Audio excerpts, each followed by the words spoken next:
Yesterday's theological word of the day was one of the less important terms to know. It was theophany, which is a technical term that covers the various manifestations of God in our physical world. Today's theological term is at the other end of the spectrum in terms of its importance. It describes one of the central beliefs in the whole Christian faith. The word for today is the Trinity. Hello, I'm Stuart Baskin, pastor of First Presbyterian Church of Tyler, Texas. And this is your daily devotional for Wednesday, October 15th, 2025. I cannot possibly cover everything there is to be said about the Trinity in 5 or 6 minutes. What I can do is talk about why it is so important.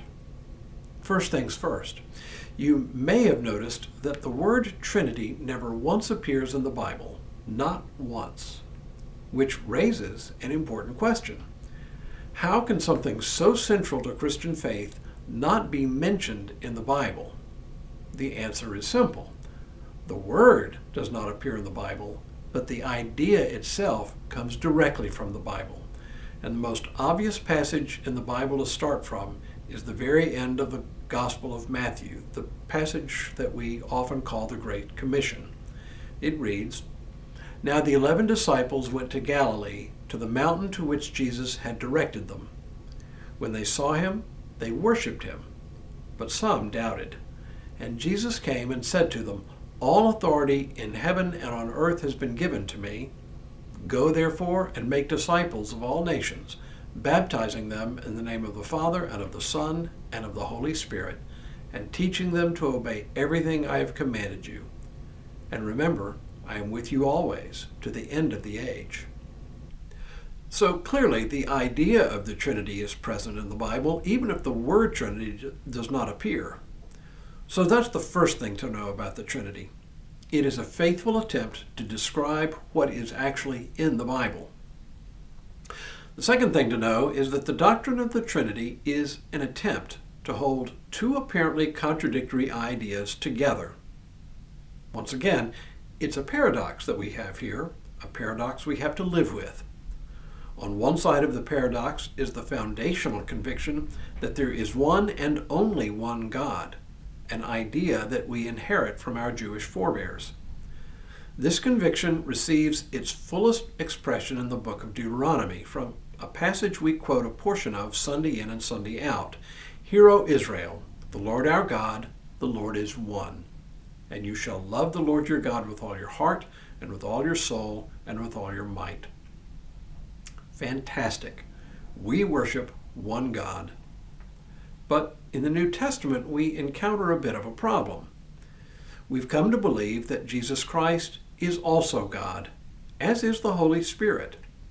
So as we read in Matthew 28, we worship God, Father, Son, and Holy Spirit. But wait, doesn't that make 3 gods? For we're unwilling to abandon our conviction that Jesus is somehow less than God. To do so would mean that Jesus' suffering and death have no saving value for us. They would simply be symbolic gestures, not something that has actual meaning for us.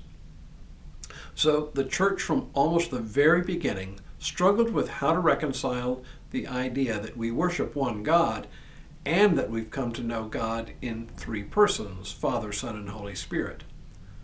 The solution is the doctrine of the Trinity, the doctrine that teaches us that God is one God in 3 persons.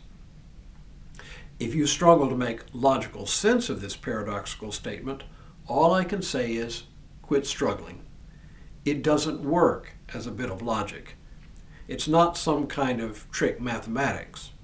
Instead, it is more like a piece of poetry. I find people get all twisted up trying to make logical sense of it. Rather, it becomes easier to understand, I think, to envision the Trinity as poetry, describing what is literally indescribable. But literally indescribable or not, the doctrine of the Trinity is a fair representation of the fullness of God who created all things, who is also the same God whom we know in Jesus Christ, and is the same God who is with us in the power of the Holy Spirit. One God, three persons. Doesn't necessarily work as a piece of logic, but as a piece of poetry, it does the job. Tomorrow, let's talk about the Christian meaning of the word vocation. But for now, may God continue to bless you and keep you in all that you do this day and in all the days ahead.